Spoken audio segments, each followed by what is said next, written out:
that stop, huge sack from Chase Young coming off the edge, and the Saints get the ball back, and after the penalty, they're backed up in the shadow of their own goal post with just over a minute to go, and played aggressively, played to go win the game. And maybe you would say that's an easy decision to make because, again, you have nothing to lose, which is why I wanted the Saints to go for 2 when they got that touchdown that was to put them down by 1.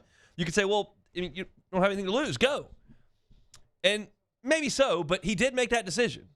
And he let Tyler Shough go make plays. And Tyler Shough was accurate and decisive and didn't panic, and then got fortunate with that late hit on the quarterback that puts you into field goal range so that Charlie Smith could provide the theatrics with 2 seconds to go. That's one there where by the letter of the law, it's an easy call. It's a tough way to lose a game if you're the Panthers, but he hit the quarterback above the shoulder pads while he was sliding. Like, you're going to get flagged for that every single time, and Charlie Smith comes through and makes it. So great win for the Saints. I thought they played really well in the game. They're having a very, very difficult time avoiding these really sluggish starts offensively. They're just not a good first drive team on offense. They're not a good first quarter team on offense. Only had 7 points at halftime. But you close strong, 10 points in the final 2 minutes of the game to win it. And I think you're seeing some really, really encouraging signs from Tyler Shough. You really are. You heard after the game, you heard Chase Young talk about he might be that dude. And there's probably a sense of that. And there's really nothing more important than that right now in that New Orleans locker room than the perception that Tyler Shough is coming of age in his first season. I'm not going to sit here today and proclaim him the future of the organization definitively, but I will sit here today and say, like, things are going well. Things are going well for Tyler Shough. Keep in mind, in this game on Sunday, you win that game, and they didn't have a running game.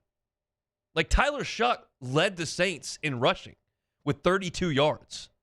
Devin Neal had 28. Evan Hull had 12. Autry Gastine had 11. Taysom Hill had 2. And then you had Mason Tipton with a -4. But you did not have a running game. And Tyler Shough kind of did it on his own. 24 of 32, 272 yards, did not turn it over. Yeah, he took 5 sacks, but he didn't turn it over. He made plays when he had to. And one of the things that you want to see from your quarterback is making winning plays. And Tyler Shough, in back-to-back weeks, is making winning plays. I can think of nothing more illustrative of that than the Kansas City Chiefs last year and this year. The Chiefs last year went 11-0 in one-score games. Why?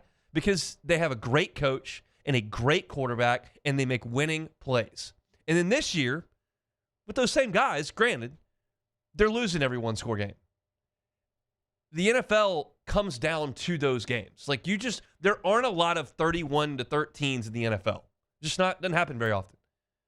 There's a ton of 20-17s in the NFL. And you need a quarterback who controls the moment, who makes plays when they're presented, who can do it with his arms, who can do it with his legs. And Tyler Shough, in back-to-back weeks, is making those plays. It's not a work of art. Again, the Saints scored 20 points in this game. Tyler Shough accounted for 1 touchdown in this game. It's not like he's playing at an MVP level. So I don't think anyone's suggesting that, but it's important to contextualize. Like, he's just growing up. And he doesn't have a great supporting cast. Like, yes, Chris Olave thankfully made that touchdown catch, but the play before it, he's got to make that play. Like, catch the ball on that corner route. You're supposed to be the top option on this team. And that's an indictment on this, like, Saints team. Like, they don't have great wide receiver play. They don't have a good running game. The defense is playing well. They did again yesterday. And the offense is doing enough. And Tyler Shough, in fourth quarters, now in back-to-back weeks, is showing up and making plays. And that's so encouraging for the Saints. I'm sitting there watching this yesterday, and I'm thinking about what I'm going to say on the show on Monday. And it's an interesting deal to me personally, because when LSU plays, the postgame show is on in half an hour. I got to be ready to go. For the Monday show, I've got time to sit and think and, like, marinate on what I want to talk about and the take I want to have. It takes the emotion out of it that sometimes happens in a postgame show for LSU that I'm responsible for. And I wanted to be careful yesterday because I was like, man, that is so encouraging to go on that drive late and make that happen. But I don't feel like it's some sort of crowning achievement. Like, it's still early in this thing, but it's encouraging. So I don't want to get out over my skis with like, this is the dude, this is the next 10 years, here we go, the Saints have found their rock. Like, I'm not quite there. I think over the next 3 weeks, like, things could happen. But you certainly could have seen a scenario where Tyler Shough came in and just the moment was too big and there were turnovers and poor decisions and missed throws and inaccuracies. You're seeing none of that. You're seeing a guy who is outplaying his peers. He's not outplaying the league. He's outplaying his peers in this draft class. And if the Saints got this right, and if Kellen Moore is learning on the job, you could have those two spots solidified. And that's how you push off the dock. You see what's happening in Houston right now. They've got the coach. They've got the quarterback. They're playing well. You see what's happening in New England. I mean, it is not that long ago that New England was a disaster. And now their quarterback's playing awesome, and their coach is really good. And I know what happened yesterday, and they coughed up a 21-point lead. But look where they are. They have 10 wins. There are other templates around this league where you get those two pieces in place, especially when you get that quarterback on a rookie deal, and it can start to move forward. And the last 2 weeks feel like the Saints are inching toward that. I'm being guarded because there can always be a valley that's coming, especially with an inexperienced player like Tyler Shough. But I'm impressed. I'm impressed with the physical tools you knew were there. But the question was the decision-making, the speed of the game. Because I look at some of the things he did at Louisville and some of those poor decisions, winging the ball across his body, throwing the ball up for grabs, just bad decisions. We really haven't seen any of that in his short time as a Saints starter. I got a text yesterday from a buddy that said, here's a take. The Saints could win the division if they had gone to Shuck earlier than they did. If they had gone to Shuck after week 4 instead of right before the bye, like, could they win the South? Like, the South is awful. Tampa's falling apart. Atlanta's way worse than we thought. And the Panthers are sitting here at 500. Saints only 3 games behind that. I don't know about that. I don't know if I would suggest that if Shuck had played earlier, that the Saints would be a threat to win the division. But you look at where they are with 4 wins. You look what's coming up on the schedule. The Titans and Jets are right there. You've already swept Carolina to hold the tiebreaker. Like, it's not that outlandish a thought.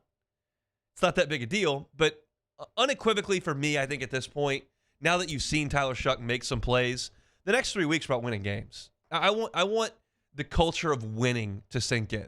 I want the belief that Tyler Shough and Kellen Moore are pushing this thing in the right direction to take over. I want that to be the message that is sent out to the rest of the league, especially when free agency cranks up. That, yeah, the Saints have had a really tough couple of years, but they've got the guy now. You want to be a part of it?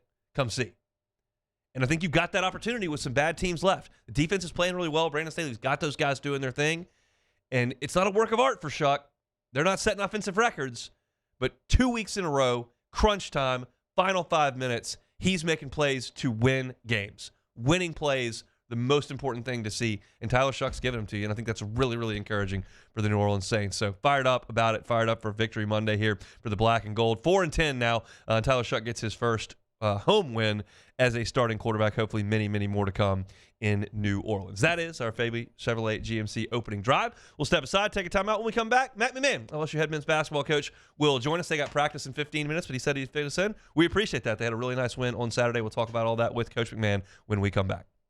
The Hunt Palmer Show. Fabry Chevrolet GMC, Highway 61 in St. Francisville, under new ownership. You're thinking, I knew there was a dealership there. I didn't know it was Fabry. Well, it is now. Started in October 1st, been open now for a couple of months, and they've got one of the largest inventories of new and pre-owned vehicles in the state right there on Highway 61 in St. Francisville. So if you're looking for your Chevrolet Tahoe, Chevrolet Silverado on the pickup truck side, GMC Sierra, GMC Yukon, GMC Denali, they've got them there at Fabry Chevrolet GMC in St. Francisville. You know the Fabry family name. They've been in business in this town for 35 years. You know you can trust them. You know their customer service is going to be exemplary. You know you're going to have a wonderful experience when you shop with Fabry Chevrolet GMC. If you're looking for some service, you can find that. They service all makes over there at Fabry Chevrolet GMC. So make the short drive up to St. Francisville or check them out online at fabrychevrolet.com. My father, J.B. Falgu, had a vision of growth for First American Bank and the communities we serve. The bank's foundation was built on his legacy of compassion, loyalty, and dedication. Through his years of leadership, First American has prospered to heights even J.B. could not have imagined. I know my father would be extremely proud of the customer service and financial stability that First American provides to Southeast Louisiana. We continue to thrive because of the legacy of J.B. Falgu. South Louisiana, it's turnaround season, and River Parish Contractors is calling in the best of the best. We're hiring pipe fitters, iron workers, boiler makers, combo and structural welders, rig welders, carpenters, crane operators, dirt operators, and more. If you're ready to work, ready to earn, and ready to build something that lasts, call Big Jake at 318-547-1000 or go to rpcontractors.com. River Parish Contractors. Let's get building. Every winner knows a great play starts with a solid game plan and the right team by your side. At Sunshine, we're here to keep your operation running strong. From tractors to harvesters, we've got the John Deere equipment you need to tackle every job with confidence. Because when the work's done right, there's more time for the things that matter, like cheering on your favorite team. Make Sunshine Quality Solutions part of your playbook this season and learn more about what it means to be powered by Sunshine at sunequip.com.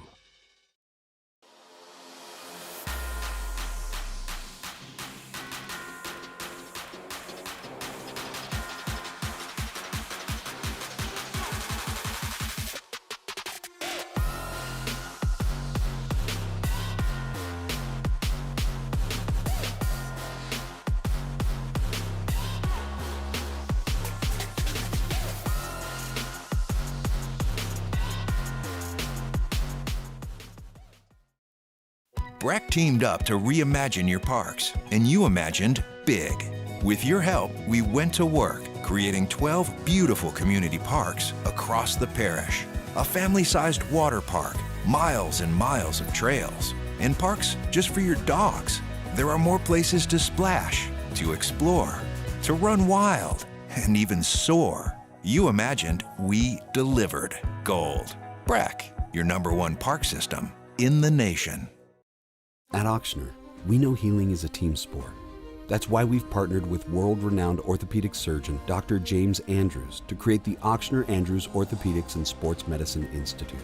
Whether you're a professional athlete or a weekend warrior, our team of specialists are dedicated to getting you back in the game. So whatever your reasons are for reaching your personal best, we've only got one. You.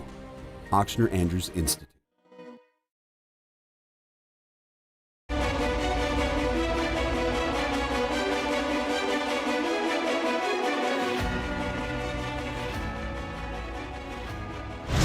You're listening to The Hunt Palmer Show on 104.5 ESPN, Baton Rouge. Cool matchup in the Smoothie King Center back on Saturday night. Had the LSU women's basketball team against Louisiana Tech, got a victory, and then Matt McMahon's LSU Tigers took the floor against SMU, earned their 9th win of the season, 89-77. Tigers now 9-1. Coach McMahon, good enough to give us a little bit of time before practice on the Jim's Firearms Hotline, joins us now. Coach, thanks for the time. How are you? Hunt, doing very well. Really appreciate you having me on. It's our pleasure. Obviously, let's go back a little bit before we start talking about the game on Saturday. You go to Fort Worth and had your first setback of the season, and then you didn't play for a week until you got down to New Orleans, and it was a much better result after a week off and then getting out there against SMU. What was the emphasis last week after your first loss? Yeah, Hunt, I think just the overall sense of urgency. Our effort was fine against Texas Tech. We just didn't play well. Whether that was the travel coming back from Boston, first time playing a legitimate top 15 team, whatever the case may be, we did not play well. Our offense really put us in a tough spot. We took some questionable shots in the first half. We missed some open threes in Fort Worth, but we were always at a disadvantage in the first 20 minutes. And Texas Tech made us pay. And so I thought the week was about the urgency you have to have when you're playing these top 35 type teams like in SMU, and then the attention to detail on the offensive execution. And I was really proud of our players. I thought responded the right way. We had a great week of practice. I thought played with a lot of energy and confidence, and really executed well offensively on Saturday night. No question about it. De'Don Thomas, 12 assists in the game. That's a career high for him. He's talked in some press conferences about you telling him that you don't really want to call very many plays. He'd like the guys to just go do that. Why is that your preference? Well, I just love him in the open floor. I think he's really difficult to prepare for because he's such a smart player. He's capable scorer, but he's such a great passer. I mean, he just does a great job. So when we can play out of our random actions, now there's concepts behind it, hon. It's not just a street ball pickup game. Sure. But we want to play out of those concepts where he's a little more difficult to scout. Our transition offense ranks top 5 in the country. So my common sense tells me we want to play in transition a lot more. And I thought we played a lot faster on Saturday night, and it was reflected in our assists and some of the easy baskets we were able to get out in the open floor. Yeah, when I was writing the preview of the game for SMU, I saw that they were in the top 15 in the country in terms of possessions per game. They won a run, and y'all outran them. How encouraging was that? Oh, it's huge for us. They have a really explosive offense, so we were concerned certainly about their firepower with Miller and Pierre. But I just think that's where we're at our best. Second half, our half-court execution was the best it's been all year. I think we were 17 to 25 from the floor. DJ orchestrated all that. But I really want to see us out in the open floor playing in transition and trying to take advantage of not only our speed in our front court. I thought Markel Sutton and Pablo Tamba were phenomenal there. But also we've shot the ball a lot better from three in transition than we have in the half court. So we're trying to get as many of those type looks as we can get. Every once in a while, Max just goes nuts from behind the arc. He did that again on Saturday. How much different is y'all's offense when he's making those shots? Well, it's a big key for us. I'm glad I didn't throw him off the team after the first half at Texas Tech. He just didn't play well. I mean, he just didn't make shots. You look at going into that game, he was all tournament over in Destin along with DJ and our 2 wins there. He hits the huge 3 to put us up 7 in overtime at Boston College. So we spent the week just talking about you got to play with great confidence and urgency. He was incredible on Saturday. 6 of 7 from 3, 22 points. I was really proud of him for his response coming off the Texas Tech game where he didn't shoot it well. How do you feel y'all are handling moving forward without Jalen in the front court? Well, this was the first time we got to practice an extended period of time since the injury happened, just the way the schedule fell. And so, I think clearly it was the best we've looked offensively since that happened. Gave us a chance to spend some time. And Markel Sutton has essentially played all his time on the wing since he got here in June. And we were able to practice him some in the front court during final exam week. And you saw how effective he was, 23 points and 12 rebounds, moving down to the forward position some. And then because of foul trouble with Rob and Mike Nwoko, you saw Pablo Tamba go all the way down to play the 5 position. And I thought he was really effective with the double-double. So we still got a ways to go there, but it definitely was the best we've looked since the Reed unfortunate injury. When you looked at the non-conference schedule, there was always going to be that point where you went, okay, Drake, DePaul, Boston College, Texas Tech, SMU, and now you're out of that, and you did very well, 4-1 in that stretch. How do you feel your guys handled the bigger names on this non-conference before you get ready for SEC play? Well, Hunt, the obvious, at Texas Tech we didn't handle well, but most importantly, we responded well to that and got a big win over SMU Saturday.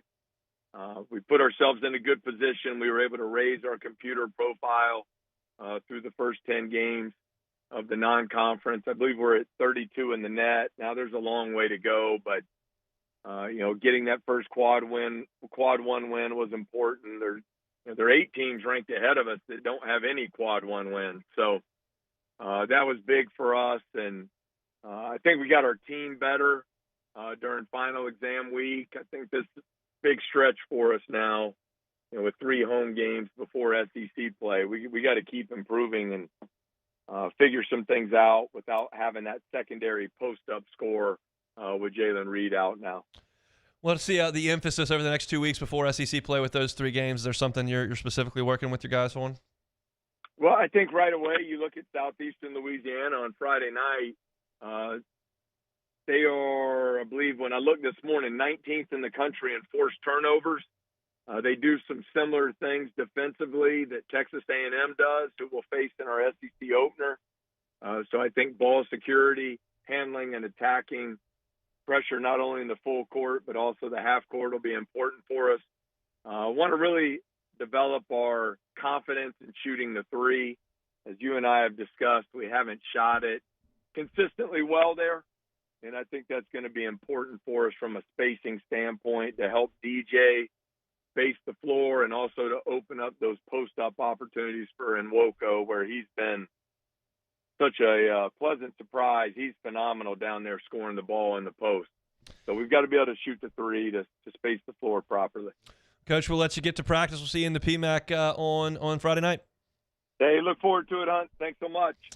That's Coach Matt McMahon with LSU basketball. Tigers beat SMU 89-77, moved to 9-1 on the season. I've got a piece up at LouisianaSports.net right now talking about their net profile and kind of what their resume looks like. It is way, way early, and I understand that you got a lot of conference games you got to play that are gonna hold a lot of weight. But LSU right now is in a pretty good spot. They were in a pretty good spot at this time last year, and it didn't go very well. This team, I think, feels a little bit better. I'm going to give you my thoughts on LSU and SMU in the second hour. We'll do that at the top of hour number 2 in 35 minutes. But appreciate Coach McMahon for giving us a little bit of time. He said they practice at 1:30, so I said, well, can you come on at 1:15 and we'll let you off a little early? He said, sure. So they did. But it was a good outing for LSU to outrun and outscore SMU. I thought was impressive because that's a team in SMU that plays really fast, that has really explosive guards, and LSU just took it to them, outscored them 47-44 in the first half, which was a track meet. And then the second half, LSU kept it up with 42 more points, and SMU tapered off with just 33. So big-time win for the Tigers in the Smoothie King Center over SMU. I'll give you my thoughts on it in 35 minutes or so. All right, let's take a timeout. We'll come back. Let's talk Monsur Lane. Got some good news and some bad news with Monsur Lane. We'll also get to Dr. Jeremy Burnham coming up a little bit later as well. Don't go anywhere. It is a Monday edition of the Hunt Palmer Show. The Hunt Palmer Show. One Bath and Closets. OneBathAndClosets.com is the website. David Duvall and his team, 30 years redesigning and remodeling bathrooms and closets. If there is an issue in your bathroom, whether it's aesthetic or it's functional, don't just call the guy down the street and hand him some cash.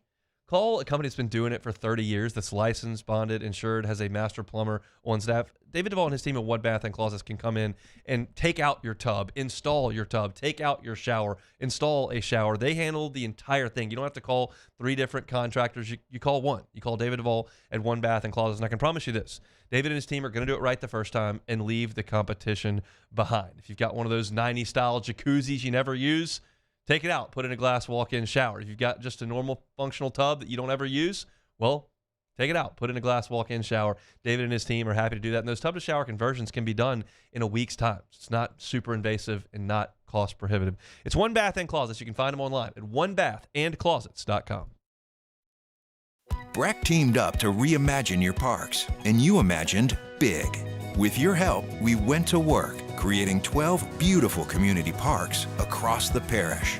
A family-sized water park, miles and miles of trails, and parks just for your dogs.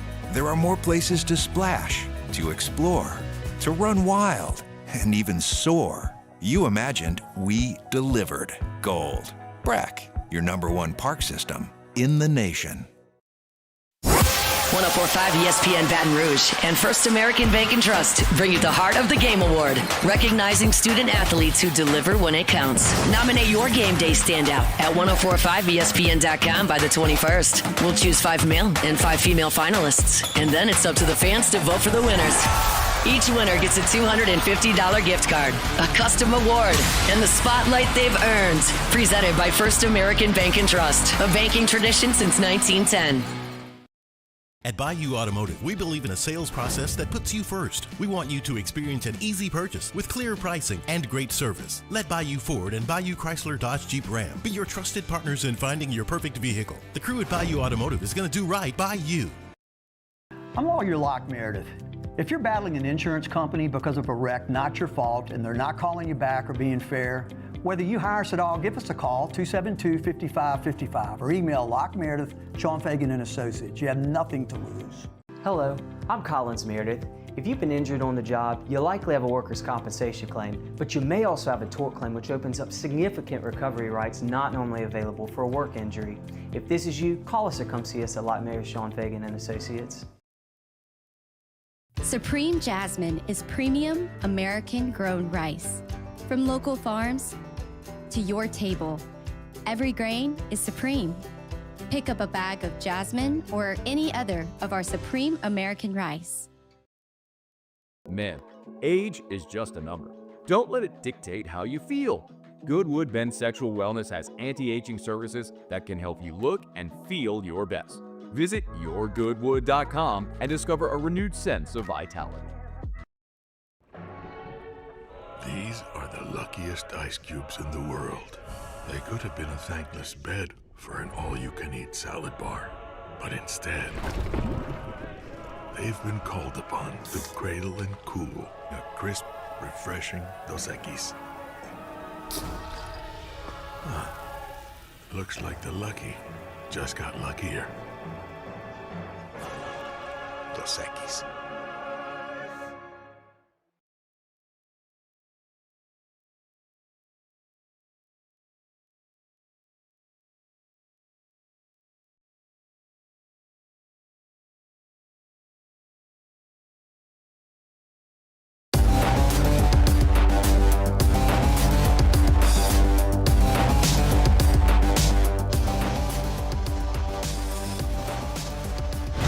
You're listening to The Hunt Palmer Show on 104.5 ESPN, Baton Rouge. Chugging along here on this Monday. Hope your work week's off to a good start. Thanks to LSU head basketball coach Matt McMahon for jumping aboard. I'll talk about LSU and SMU coming up at the top of hour number 2. Also, got some other things we will get to in hour number 2. The Heisman Trophy was handed out over the weekend. Denton Day, SiriusXM College Football Overtime is going to be with us at 2:30.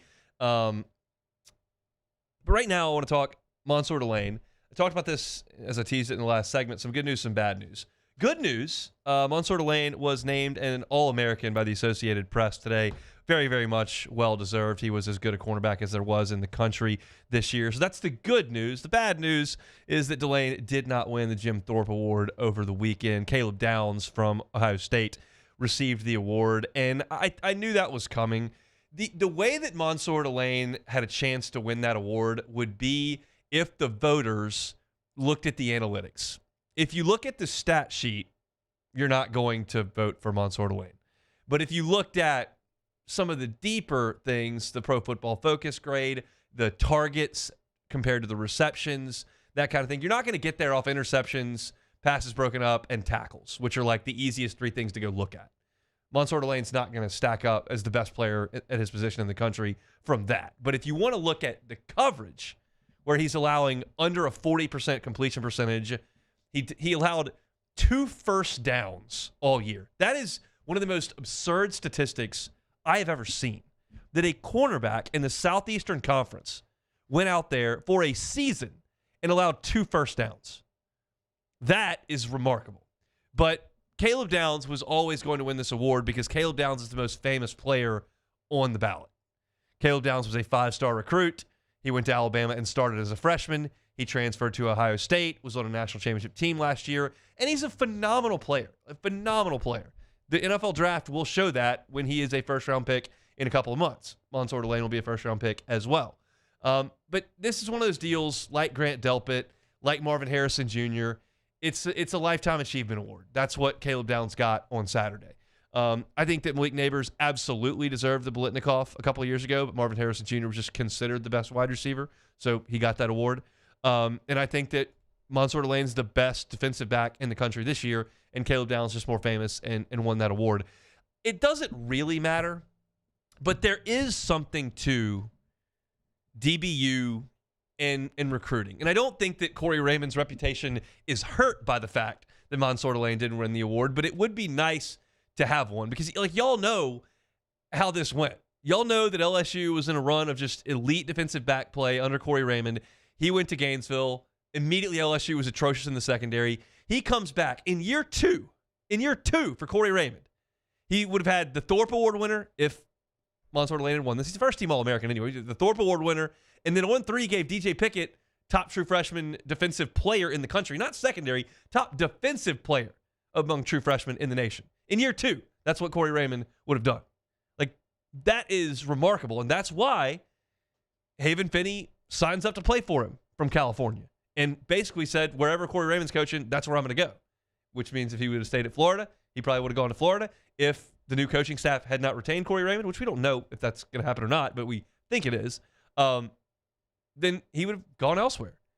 But there is absolutely, unequivocally, a line between Corey Raymond and the best defensive back high school prospects in the nation. And he has the ability to get them to pick up the phone and to express interest in LSU based on his track record previously. I do not mean this in any way, shape, or form as a slight to Corey Raymond. I'm just pointing out my interactions with him. I have not found Corey's incredibly nice and accommodating when I do the interviews with him once a year for the pregame show. It's a 4-minute interview. That's it. That's all. That's my entire interaction with Corey Raymond for a year. But he's not the most like affable, jovial guy. Like, he's not this big personality. He recruits at this level because he's a good communicator and he's got the track record that speaks for him. Hey, you want to see the dudes that are in the league that I put through this program into that league? Come on. And I think he could have had another feather in his cap on Saturday if Monsur Lane would have won this award.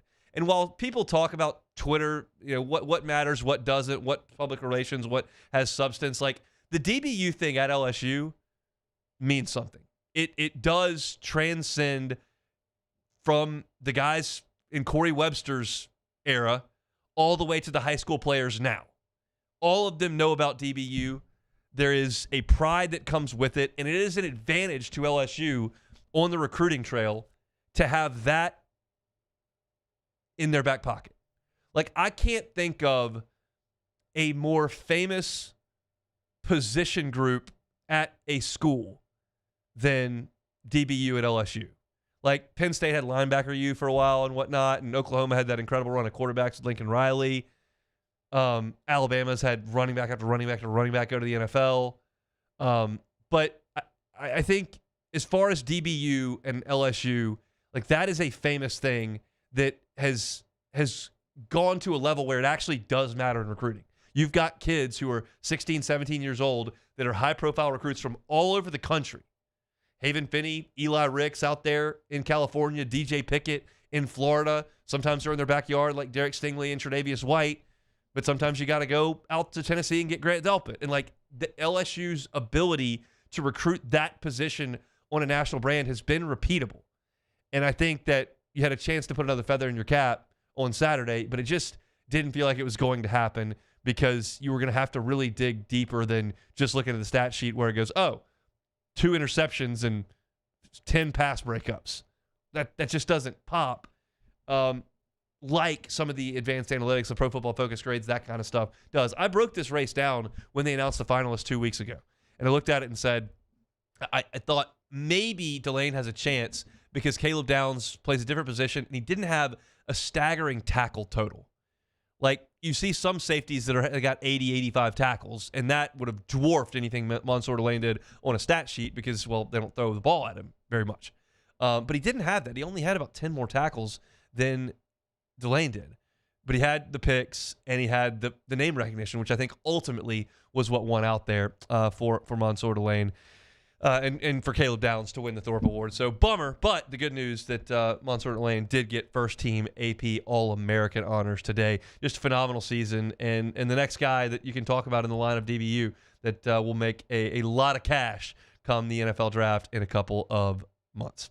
All right, before we get to Dr. Jeremy Burnham, I've got a bit of a take here. We'll see how you feel about this, Taylor. I'm out on Diego Pavia. I'm out. He seems like a punk to me. I was out on him before this year. I mean, when you outwardly are like, hey, I want Johnny Manziel to be in my corner, a guy who a lot of people think the same things of, like, yeah, no, I'm out on him. This has nothing to do with him hitting the Heisman while playing LSU. Like, I don't care about that. I don't care about players celebrating. I don't care about bat flips or whatever, dancing after touchdowns. Like, I don't care about any of that stuff. Have fun. It's a game.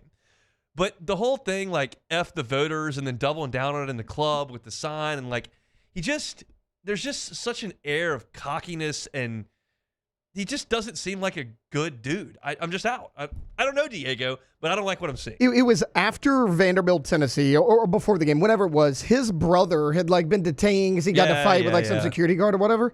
Diego Pavia's response was, well, you know, we're from Albuquerque, and that's basically Grand Theft Auto, so, like, it makes a lot of sense. First off, I've been to Albuquerque. You know it's not. You're not that cool. Secondly, like, no apology, he was in the wrong, nothing. There's so many ingredients to Diego Pavia that would make you so likable. Right. You're taking Vanderbilt to this next level. You're an undersized guy, underdog story, coming from the lower level through the transfer portal, beating Alabama, 10-2, could have made the playoffs.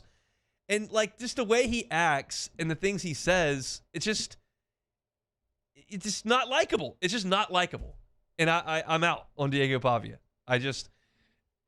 That was weak on Saturday is what it was. Like, it was weak. So just a thought there on Saturday's award festivities. Fernando Mendoza, Heisman Trophy winner. I thought the coolest moment for Mendoza was when he spoke to his grandparents in Spanish. I thought that was a nice touch. It obviously meant a lot to his grandparents who were there. And I didn't watch a ton of Indiana this year. I watched the Penn State game, certainly watched the Ohio State game. I don't know that he was the flashiest or most dominant Heisman winner we've ever seen, but undefeated team, went to Oregon and won, beat Ohio State. It's a heck of a go, and nobody really flashed beyond him. So I thought, nice effort there for Fernando Mendoza, and a worthy winner, if not the most spectacular Heisman winner we've ever seen. I won't be going, oh, remember that Mendoza season? That's probably not one that's going to come out like, oh, remember that, Burrow season or Cam Newton season. But well deserved, and good Heisman ceremony back on Saturday. All right, let's take a time out. When we come back, we'll talk with Dr. Jeremy Burnham from Auctioner. That's next. The Hunt Palmer Show. Hopefully y'all were able to check out the Hitter's House over at Marucci over the last couple of weeks. That event is now over. However, you can still get on by Marucci, take the campus tour, go see some awesome stuff over there at Marucci. Every wooden bat Marucci makes is handcrafted right here in Baton Rouge. You can step inside the wood shop. Started in a shed in 2004. Now 21 years later, it's the official bat of Major League Baseball. They make 1,200 a day.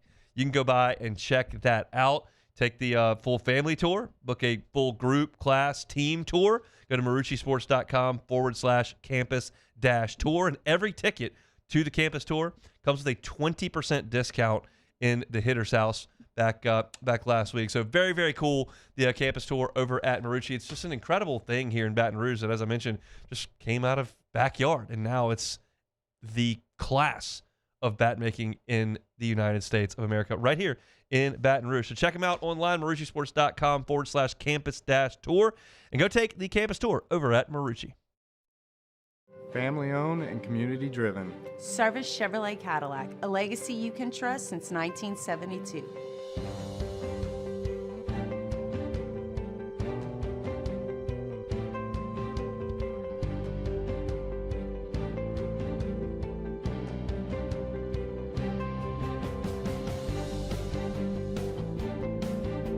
Service Chevrolet Cadillac, our family serving your family. For over 50 years. Flight by Yingling is raising the bar by crafting the next generation of light beer. With only 2.6 carbs and 95 calories, this is premium refreshment 6 generations in the making. Flight by Yingling. Raise the bar. In South Louisiana, you can always count on good people coming together to help our children. At Dreams Come True, we grant wishes for Louisiana children with life-threatening illnesses. But to do this, we need funds. That's why we're trying to raise $100,000 for Dreams Come True by giving away the Blessed Children's School. Make your backyard's dream come true while helping our kids. Just go to dreampoolla.com and you can find out how your $25 donation might help win you a Duplessis pool. With all the delicious chicken finger options, it was an impossible decision. How about a box combo? Good. Now what can I get for you? No, I want a Caniac combo with extra cane sauce, no slog, 2 extra toast, and a half sweet tea, half lemonade. Celebrate the holidays with Raising Cane's chicken fingers. One love. My father, J.B. Faugu, had a vision of growth for First American Bank and the communities we serve. The bank's foundation was built on his legacy of compassion, loyalty, and dedication. Through his years of leadership, First American has prospered to heights even J.B. could not have imagined. I know my father would be extremely proud of the customer service and financial stability that First American provides to Southeast Louisiana. We continue to thrive because of the legacy of J.B. Faugu. When it comes to choosing energy for your family and your home, make the smart choice with natural gas. You can count on efficient and affordable natural gas to keep you comfortable and reduce your environmental impact to help protect our planet. Together, we're fueling our energy future. Atmos Energy. After a decade of working in private duty nursing, I know how hard it can be to find compassionate care for the ones that you love the most. So I started Decision Critical, a premier concierge nursing agency, so we can take care of you wherever you are.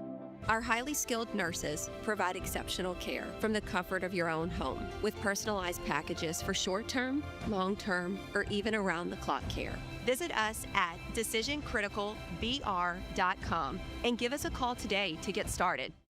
Looking for the ultimate game day experience? Come to the Queen Casino in Baton Rouge. Savor game day platters and snacks.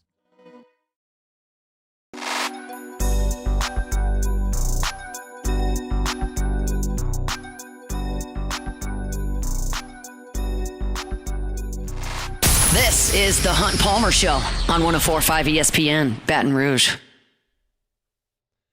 Closing up hour number 1 here on this Monday edition of the Hunt Palmer Show. Time now for Sports Health, presented by Auctioneer Andrews Orthopedics and Sports Medicine Institute. Time to bring Dr. Jeremy Burnham back to the show. Dr. Burnham, how are you, sir? Hey, I'm doing good. Good afternoon. Good afternoon. Not a great afternoon in the NFL yesterday, especially with two of the greatest players in the sport going down with ACL injuries. Micah Parsons of the Packers and then Patrick Mahomes of the Chiefs, both confirmed today torn ACLs. You've got a lot of experience in that department. Those guys are good as they come. What's the return table kind of look like, generally speaking, for those two guys as now you start to look toward next season? Yeah, so, unfortunately the timeline is still a pretty long timeline after ACL injury. There's been a lot of advancements in how we rehab it and the types of surgery that we do. But that timeline, if anything, has kind of expanded over the last, 5 to 10 years. So you're looking at around 9 to 12 months. You'll see, usually 10 or 11 is kind of the sweet spot in the NFL on average. And that's why, you hate to see that somebody in the prime of their career, have an injury like this, because it's not as easy as just take a few weeks off or just have a surgery and then you'll be back a month later. This is really an extended timeline. I'm curious about this as well. This kind of blends a couple of athletes together, but I'm thinking about Jalen Reed at LSU basketball, who had an ACL injury last year and then comes back and immediately has an Achilles injury. And then I heard what Joe Burrow said back last week about how things have been tough on him mentally coming back from as many injuries as he's had. Obviously, there's a physical aspect to rehabilitation and to these long-term injuries, but do y'all have to worry sometimes about the mental side of it, kind of these elite athletes kind of learning to do everything and the amount of time it takes them away from their teams? Yeah, you absolutely do. As tough as the physical side is, I think that the mental side is just as tough, if not more tough. When you're an elite athlete, or if you're, a high school athlete or a middle school athlete, and your identity is being able to participate and being able to compete, when you tear your ACL, that gets taken away from you immediately. And then it's not like, in a few weeks later, like we mentioned, you're going to be back. You're talking about a very extended timeline. And so I think the mental aspect is very, very difficult. We put a lot of work into that. We have some different tools that help us screen that. When we are rehabbing these patients, when we're talking to these patients, we're focusing on the mental aspect of that. It's a very long, drawn-out rehab process, and most people start out with a great attitude, and what's really challenging is to keep that enthusiasm and keep that consistency when you get 9 months, 10 months, all those types of things. It's absolutely a challenge. Would you advise a 44-year-old to go play quarterback in the NFL? Hey, that's pretty impressive, right? I mean, I think you have to have a lot of respect, just the ability to say, hey, I'm going to go out there and compete, and also to, physically be able to do that. I think he's obviously got the mind of a competitor and the spirit of a competitor, and, I think made some great plays as well, but really impressive. The older we get, the more you do have to think about injuries, overuse injuries, those types of things. So certainly something to think about. Impressive stuff there. I know you're a letter winner at LSU on the football field. Tigers have a new head coach. We haven't spoken since Lane Kiffin was introduced. What's your level of excitement for what Coach Kiffin can do here in Baton Rouge? Look, it's an 11 out of 10 right now. I'm super excited. I mean, this LSU football is the flagship place, I think, in the entire country, and to have one of the hottest names in coaching, if not the best name out there right now, actively coaching, is just amazing. There's so much potential here. And I feel like the entire state is excited, maybe the entire country, except for our competitors. Exactly. It's an exciting time down here in Baton Rouge. High school football now in the rearview mirror, into basketball now. What's going on over there at Elite? Look, speaking of ACL injuries, we have a lot of focus. We have an ACL center of excellence. And basically what that means is we're trying to cover ACL injuries top to bottom. We talk a lot about the treatment of ACL injuries. Certainly there's, advances in surgery and things that are happening surgically that are important. That rehab process, 9, 10, 11, 12 months, that's a lot of rehab and return to sports. So we have our athletic trainers, our physical therapists, and our strength coaches working on that aspect. And as we've talked about before, we're doing a lot to focus on the prevention of that. If there's a way that we can prevent these injuries, if you look at Micah Parsons' injury, he had that typical dynamic knee valgus pivot that leads to ACL injuries, non-contact ACL injuries. We're trying to do anything we can to prevent people from having that happen. So that's a big focus of ours. We appreciate the time on this Monday. Have a great week, Dr. Burnham. Have a great one. Thanks, son. That is Dr. Jeremy Burnham with Ochsner at Ochsner Andrews Orthopedic and Sports Medicine Institute. We know the sports injuries can be unpredictable. One situation you can protect yourself from is concussions. Key signs to look out for: vision changes, headaches, nausea, plus difficulties, sleep, dysfunction. If you experience any of those symptoms, see a medical provider trained in concussions and take the proper time to recover. To learn more about sports injury prevention and for treatment, visit oxford.org/BRortho. I want to close out the hour here talking about the state championship game that happened back on Friday night. It was Shaw and St. Charles Catholic in the Dome. And I think a lot of you have probably heard this story now. Some of you may not have heard it. But St. Charles Catholic scored a touchdown with less than a minute to go down by 1. So they sent out the extra point unit, and the kid hooked the extra point badly and missed it. So St. Charles Catholic trails by 1 with less than 50 seconds to go. Shaw gets the ball, and they take a knee. The clock's going to run out, but it hasn't yet. There are still 20 seconds on the clock. And the center for Shaw, while the clock is running down and the final knee has been taken, throws his helmet up in the air and runs because they've won the state championship. And he gets flagged for it, and it stops the clock. And so now Shaw has to punt, and they shank the punt. And St. Charles Catholic takes over and gets redemption at a 45-yard field. This kid just shanked an extra point, and he hits a 45-yarder near the end of the game to win the state championship by 2 for St. Charles Catholic. And I've wrestled back and forth with this. First of all, incredible story for the St. Charles Catholic kicker who misses the extra point. Just going to be it's a bad look to miss the extra point to lose state. And then he makes a 45-yarder on top of that. Incredible redemption story for him. But then you have the Shaw center. And I got to be honest.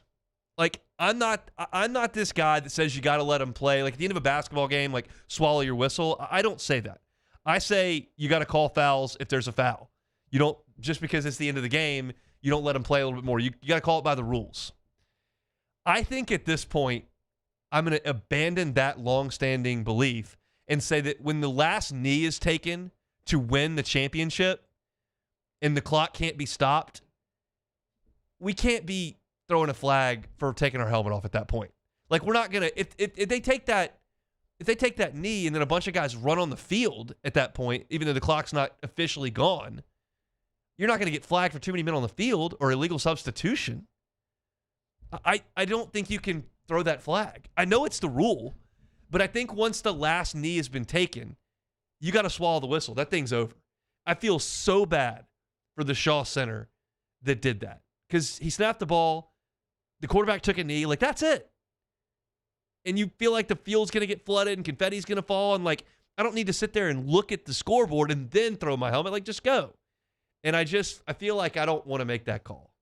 Like, am I being hypocritical in that? Maybe I am. But I'm going with my gut on this, and I can't in good conscience let them throw that flag on that center. Like, Taylor, do you have a thought on that? Yeah, we actually talked about this a lot on the morning show, and we were kind of split 50-50. Like, my initial thought was... It is the rule. Look, it's the rule. But to your point, like, make a judgment call. Yeah. Like, it didn't hurt anyone. Yeah. It didn't give them a competitive advantage. Like, yes, it's a penalty, but, like, the game clock was less than the play clock. Yes, so, like, it was over. That was it. So, I mean, look, use a judgment call. If you wanted Shaw to win, you're hating it. If you wanted St. Charles Catholic to win, you're thinking it's the right decision. But just use a little common sense. It's a great redemption story for the St. Charles kicker, but I can't be throwing a flag when we've taken the knee and that's it. And so high school football is crazy. I went to the LSU SMU basketball game on Saturday, and on the way from Poydras to the Smoothie King Center, where we got dropped off in our Uber, car in St. Aug was funneling out. I mean, that had to be a massive crowd because there were a lot of folks filing out. I think they said it was one of the top 5 highest in the state championship history. You got 2 New Orleans schools, big schools, proud schools, rivalry schools, and it wasn't that close a game. And I didn't see, it's very possible that all the car people were still in celebrating, but everybody I saw coming out of there was in St. Aug gear. St. Aug hadn't been to the Dome in a long, long time, and it's obviously a huge school, but the stars were out on Saturday. I saw a thing that had Tyron Matthew was there, Devon Godshaw was there, Ed Ogeron was there. Who else was there from St. Aug? Some of the Andre Anthony, who played at LSU, was there. So the stars were out for St. Aug and Carr, but as you might imagine, the team with 15 D1 signees in their senior class alone won the game by a bunch of scores. Bryce Brown's just built a monster there at Carr. Catholic played him straight up the week prior, but St. Aug didn't quite have the juice to get home against the Carr Cougars. Always a great event. It's not quite what it once was when there were just 5 games and you had, I guess, 1A and 4A on Friday, and then on Saturday you had 2, 3, 5. But it's just too many divisions at this point. But still a cool thing, and it was cool to see such a great crowd there as I was walking over to the Smoothie King Center for some high school football, and gutted for that kid from Shaw. But shout out to St. Charles kid who. That extra point was some kind of ugly, and that 45-yarder was some kind of good. It's crazy the way that the kickers can swing left and right. All right, that's it for hour number 1 here on this Monday edition of the Hunt Palmer Show. I talked a little LSU hoops with Matt McMahon. Talked a little bit of ACL with Dr. Jeremy Burnham. Also had some LSU thoughts. And then the Saints got a big win. You can follow that Hunt on Saints wherever you find your podcast. We're going to pause for national headlines with SportsCenter. Then when we come back, my thoughts on LSU's win back on Saturday night against SMU. We'll get to Denton Day on some college football in 35 minutes. So come back with us after SportsCenter. You're listening to a Monday edition of the Hunt Palmer Show. The Hunt Palmer Show. Swing Easy Golf Club in Baton Rouge. SwingEasyGCBR.com. Such an awesome place to play some golf. Some of the things that you don't love about golf is it's weather dependent. It takes a long time. None of that matters at Swing Easy Golf Club because it's not weather dependent. It's inside, and it doesn't take a long time. You can play 18 holes at Pebble Beach in an hour if you want to. It's awesome technology. When I was there and I hit those 600 shots that I hit a few weeks ago, the technology was able to pick up the spin rate on my ball. So it knew when I was playing a Pro V1 and the ball would react on the green and back up. And then I had this beat up Strixon that wasn't spinning that much and it was landing and rolling out on the green. Like, that's how accurate this technology is at Swing Easy Golf Clubs. If you want to go hit some shots, want to work on your game on the driving range, play some, hang out with some buddies, drink a cold beer or something, Swing Easy's there. It's on Segan at Perkins. You can find them online at swingeasygcbr.com. Swing Easy Golf Club in Baton Rouge. Swing Easy Golf Club. At Bayou Automotive, we believe in a sales process that puts you first. We want you to experience an easy purchase with clear pricing and great service. Let Bayou Ford and Bayou Chrysler Dodge Jeep Ram be your trusted partners in finding your perfect vehicle. The crew at Bayou Automotive is going to do right by you. South Louisiana, it's turnaround season, and River Parish Contractors is calling in the best of the best. We're hiring pipe fitters, iron workers, boiler makers, combo and structural welders, rig welders, carpenters, crane operators, dirt operators, and more. If you're ready to work, ready to earn, and ready to build something that lasts, call Big Jake at 318-547-1000 or go to rpcontractors.com. River Parish Contractors. Let's get building. Every winner knows a great play starts with a solid game plan and the right team by your side. At Sunshine, we're here to keep your operation running strong. From tractors to harvesters, we've got the John Deere equipment you need to tackle every job with confidence. Because when the work's done right, there's more time for the things that matter, like cheering on your favorite team.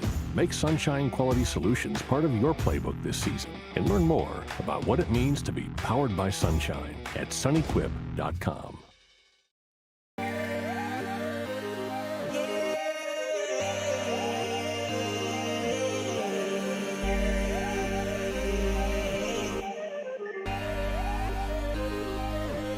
You gotta believe in a dream. Believe. You gotta believe in a dream. Believe. You gotta believe. My whole team on wild. ED, low T, or simply seeking to optimize your health and performance? Goodwood Men's Sexual Wellness offers a range of discreet services to address your specific needs. We empower men to reclaim their health and confidence. Visit yourgoodwood.com. We typically think of stress as being bad for us. At Our Lady of the Lake and LSU, we are researching how certain types of stress, such as exercise, can be good for our immune health.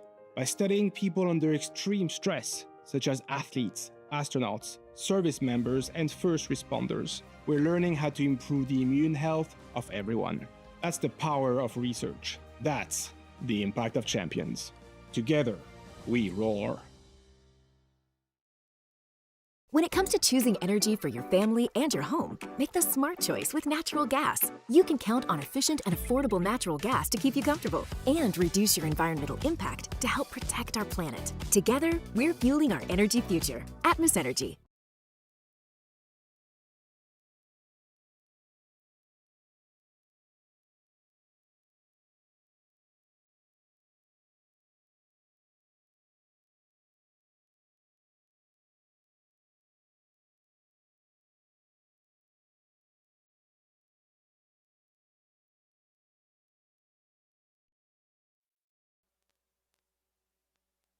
This is Sports Center.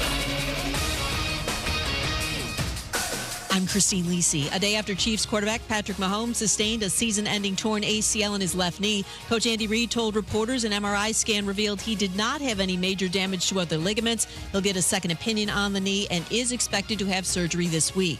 An MRI today confirmed Packers defensive end Micah Parsons suffered a season-ending torn ACL in his left knee in the loss in Denver. Parsons led the NFL with 64 pressures, according to ESPN Analytics. The next closest Packer in terms of pressure has 38. Losing Parsons just massive, explains ESPN NFL analyst Dan Orlovsky. This is a defense that if you take the pressure element away, it's an okay defense. It's a fine defense, but there's nothing really that scares you about it. They play a certain coverage style that wants to allow you to do that. Hold on to the football, allow Parsons or somebody else because of Micah to go win. Not having Micah there, it's a Super Bowl impact loss. Dan Orlovsky. The Jets, mired in one of the worst defensive seasons in the history of the franchise, fired defensive coordinator Steve Wilks. NHL, Chicago's Connor Bedard on IR with an upper body injury. Hey, it's your resident Super Bowl champ, Chris Candy. Coming up Tuesday, the Rams look like the class of the NFL, but what other teams will be in this week's Power Rankings? Find out at 6:30 a.m. Eastern. It's Unsportsmanlike, weekday mornings at 6, right here on ESPN Radio, ESPN2, and ESPNU.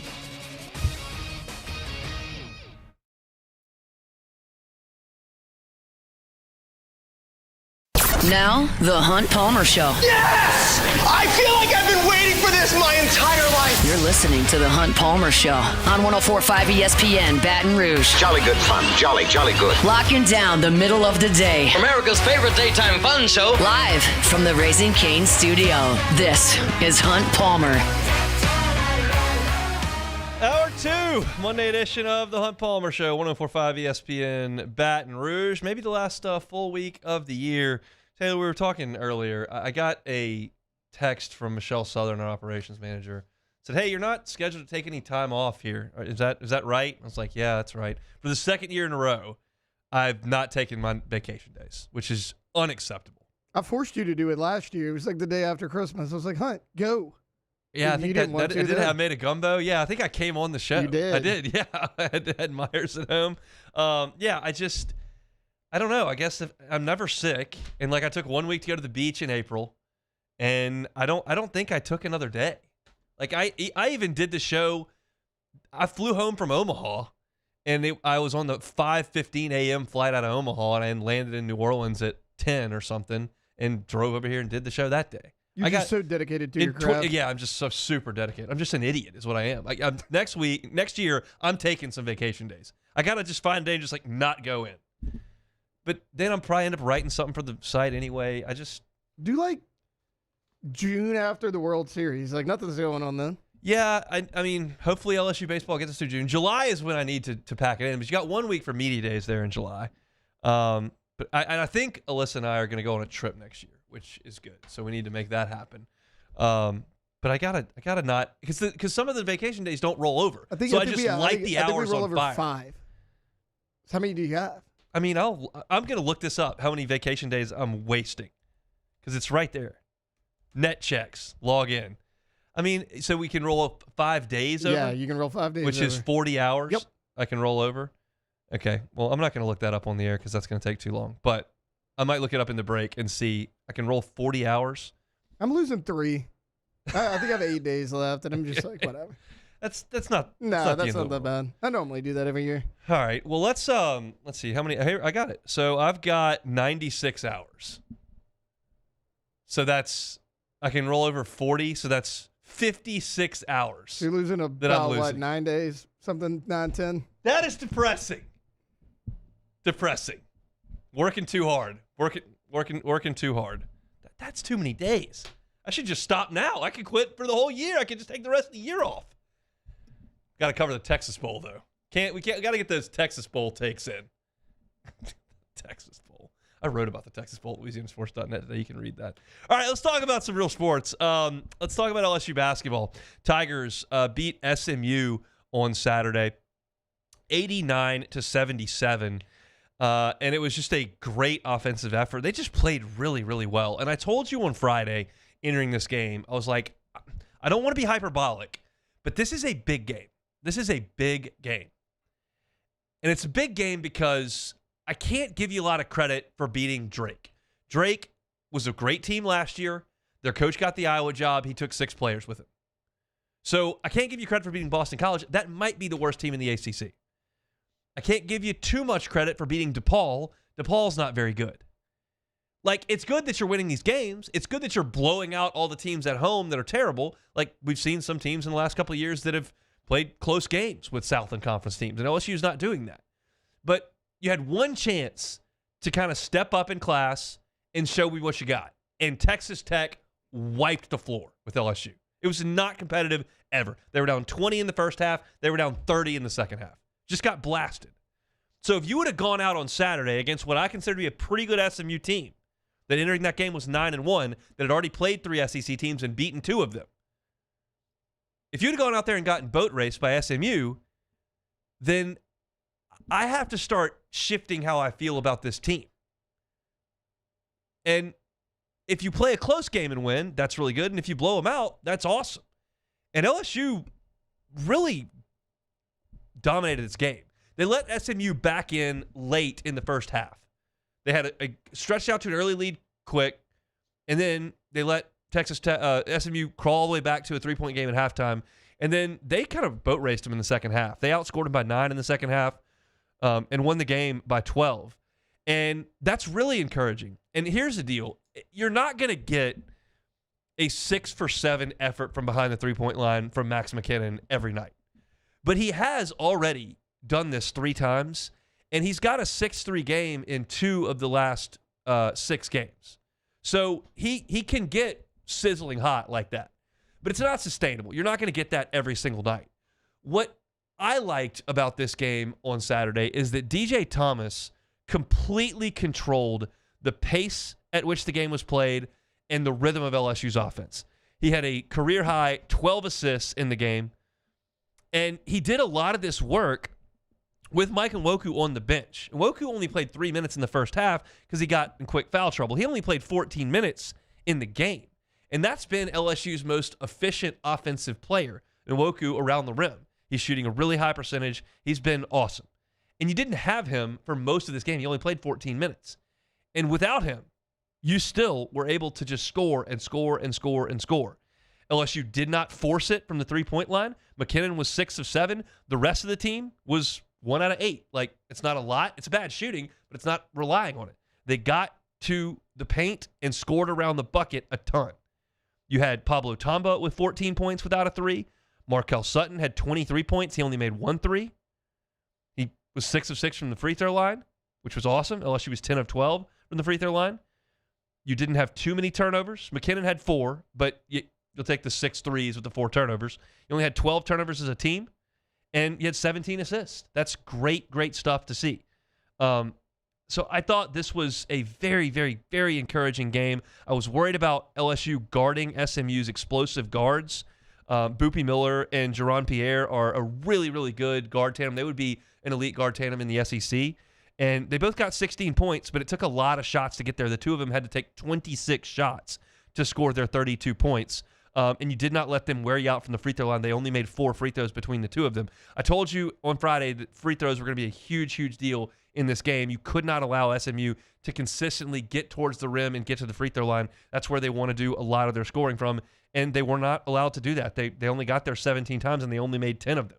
They went 10 of 17. So LSU was good on defense. They were excellent on offense and just really showed themselves to be significantly better than SMU. And so for me, as I look at this, it allows me to contextualize the Texas Tech game a little bit. It's not excusing it completely, but I can look at that game with Texas Tech and go, Texas Tech made 8 of their first 9 threes. LSU was 4 of 24 from 3. It was just one of those games in a long basketball season where you couldn't make shots and they made everything they looked at. And that's going to happen again to this LSU team. They're going to get blasted in an SEC game or two. Like, it's going to happen. There are 18 of them. They're good teams. You're going to go on the road. A team's going to get hot. They're going to make some shots. And LSU is not an elite team, and they're not going to be able to withstand that here or there. It's not going to happen a lot, but it is going to happen.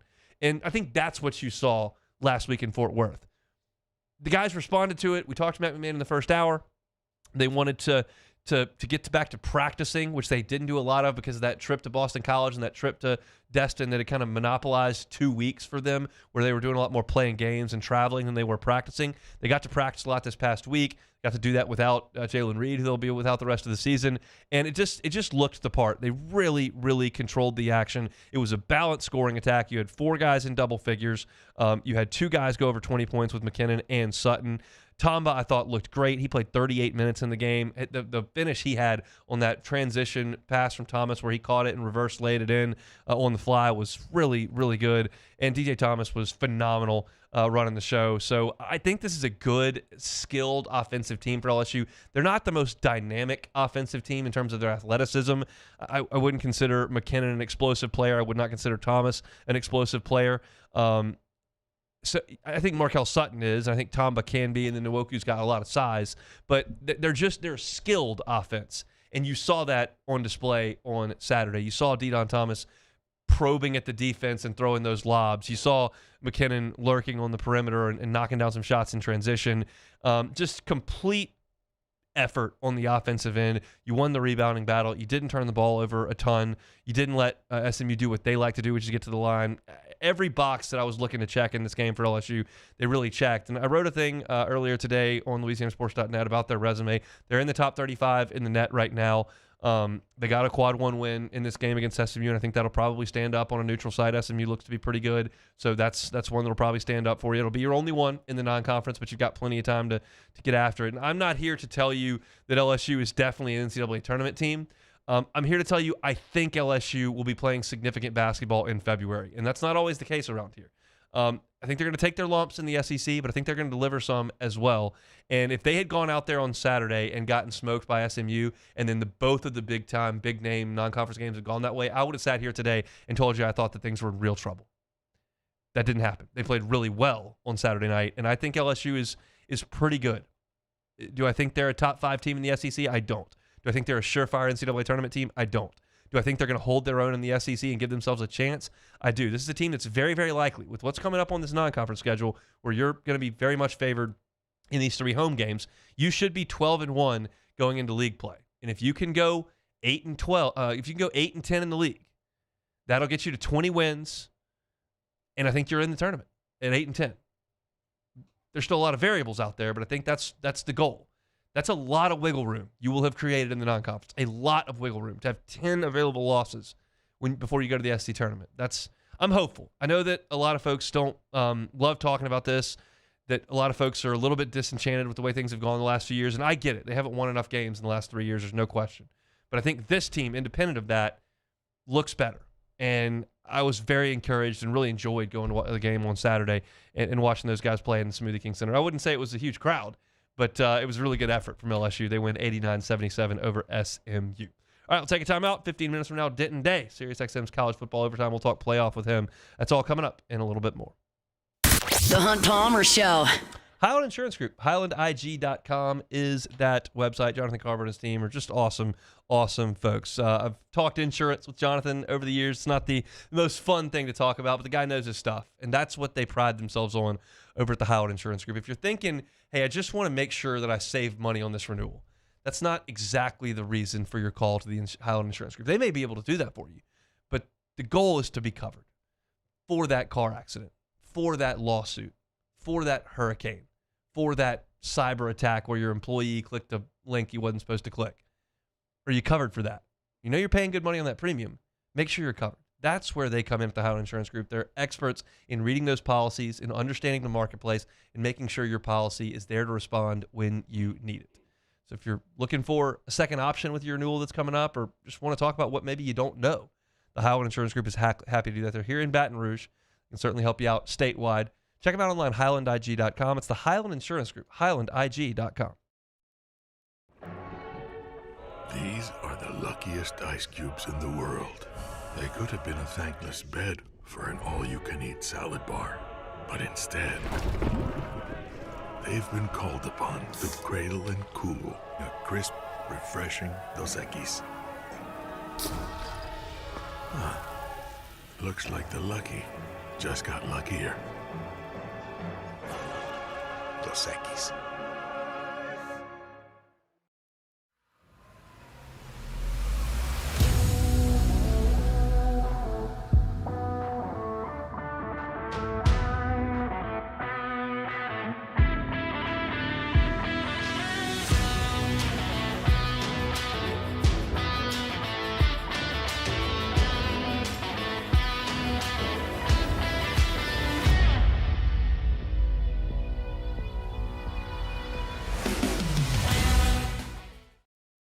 Today, we are shaping tomorrow. We are researching how extreme stress impacts the immune system, from trauma victims to athletes and even astronauts. Our work is leading the way in sepsis treatment, saving countless lives. We're unlocking the mind with music in exciting new ways.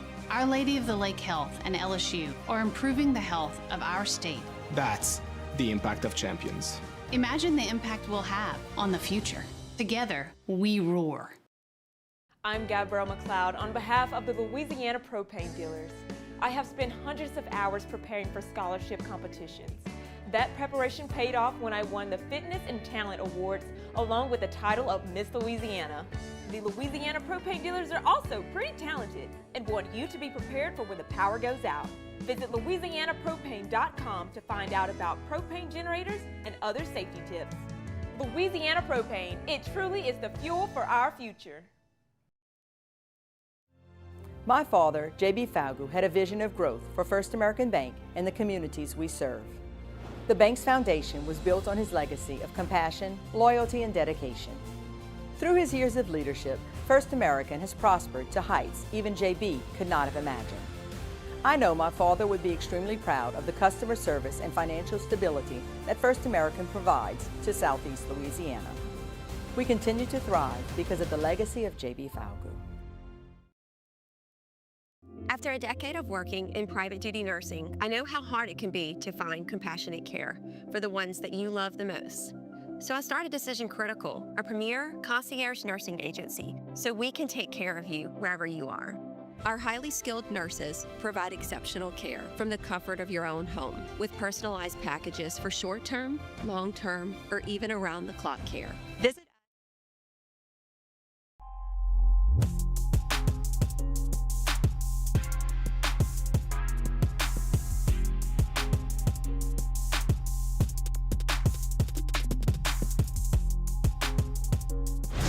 You're listening to The Hunt Palmer Show on 104.5 ESPN, Baton Rouge. Thanks for starting your work week out with us here on 104.5 ESPN, Baton Rouge. Chat with Denton Day, Sirius XM's College Football Overtime coming up in 15 minutes. All right, Taylor, I'm going to play a game with you here. You are Lane Kiffin. Tell me if you make the phone call or not. DJ Lagway. No. Dylan Raiola. No. Why? Lagway, look, I get it. Everyone wants to say DJ Lagway's talented. He's a former 5-star. I can't tell you what he does well. Yeah. Dylan Raiola is more of a phone call for me than DJ Lagway. Like, Lagway's not mobile. He's hurt all the time. Like, the guy's made of porcelain. He missed all offseason and all preseason camp because of 2 different injuries. Like, I don't really know what he does well. And I'm not saying, like, you have to be super mobile, but you got to move a little bit in Lane's offense. Like, those are the quarterbacks that have succeeded. I don't know if DJ Lagway can do that. Trinidad Chambliss. I mean, yeah, for the obvious reason. You've seen him do it. He's had success in your offense. Austin Simmons. He liked him enough to recruit him. Yeah. Didn't like him enough to have the starting job. Yeah. Okay. Here's my deal. Lagway is interesting. I will say this. I've said this a couple times on the air. In July, before we got on the airplane to go to Atlanta for Media Days, I watched all the returning quarterbacks' YouTube highlights just to kind of refresh my memory. We had just come off baseball. It was the middle of the summer. Like, I was trying to get back into football. And I remember Marcel Reed and DJ Lagway looked better on the highlight tapes than I remembered. And obviously, Marcel Reed has parlayed that into a great season. And DJ Lagway did not. And the question is, how much of that is because he's not very good, and how much of that is because Billy Napier's offense and the weapons around him weren't good enough? And I don't know. I have so much trust in Lane Kiffin that it's almost like carte blanche with him, like whatever you want to do. I watched Lane Kiffin set offensive records at Alabama with Blake Sims at quarterback. He was literally practicing with the running backs.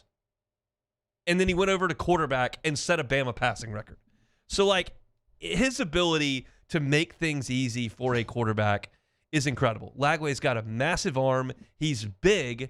He doesn't run great. And I don't know that I'd be over the moon if LSU landed DJ Lagway, but I would trust so much in Lane Kiffin that I would probably convince myself that he would have a good year. Yeah, I don't necessarily disagree, but, like, to your point, I agree with you about I have trust in Lane. Do you need a big name with Lane Kiffin? I mean, I'm getting a guy that fits the offense. I'm not like SEC, not SEC. I'm not worried about it. Trinidad Chambliss was a Ferris State. Yeah. There's a lot of options out there. He was from Ferris State to Temple. Kiffin said, hey, come on down to Oxford, and got it to work. Trinidad Chambliss is an absolute yes for me, no question. They went 11-1. He made a lot of plays, and he understands what he's trying to do in that offense, and I think he's a slam dunk. Austin Simmons, he was hurt this year. I get it. The turnovers, he threw 4 interceptions in 2 weeks. And I don't know if that's indicative of the fact that he's a bad decision maker or it was planned through the injury, or like, I'm not sure, but that's a concern for sure. Dylan Raiola, I'm inconclusive on that. I'm going to have to do a little bit more watching of what he did this past year. There was a tweet I saw from, I think it was from Stuart Mandel, that said basically like he was the only real ray of light in Nebraska football under Matt Rule at this point. Nothing else has gone well. So it seems like he's a big talent. Seems like he may have a lot of baggage with him as well, but he's kind of bounced around. But that's part of being a quarterback. Everybody's a transfer quarterback these days. If you're making me pick right now, I would say Trinidad Chambliss is pick number 1. But beyond that, like, you're going to start to see a ton of guys jump in the transfer portal. And so while LSU's quarterback situation right now is dire, you have Michael Van Buren and nothing else because Colin Hurley is away from the team. Garrett Nussmeier's out of eligibility. Like, he's all you've got. You've got to go get 2 quarterbacks in the transfer portal, which is going to be difficult because you're going to have to get somebody to come in that's not going to start. But there are enough options that consistently jump in the portal. We talked about Bryce Underwood last week. He's not in the portal. He would have to take a big pay cut to get in the portal, but he doesn't have a head coach. But there's always a Carson Beck. There's always a Cam Ward. There's always a Dylan Raiola. There's always the next transfer that you can go get that's a proven college player. And to me, when I look at what Lane Kiffin's done with quarterbacks, and I look at the resources LSU has ready to dispose, and I look at the playing time that is available for a quarterback to come to LSU because they don't really have one, it is probably the best landing spot in the country for a quarterback in this portal cycle. I cannot come up with any place that is a better place to jump to than LSU at this point. No, I agree with you for everything you just said. Immediate playing time, a Lane Kiffin offense, but also you're not going to have to carry the team because you have a Blake Baker defense to bail you out if you need it. So you can kind of play within that system. I'm with you. LSU's going to have their pick of the litter, if you will, in this transfer portal cycle. It's going to be the biggest thing that happens in the portal is the quarterback that LSU lands on for next season. And that decision, whenever it comes and whoever it is going to dictate the expectation level, I think, immediately.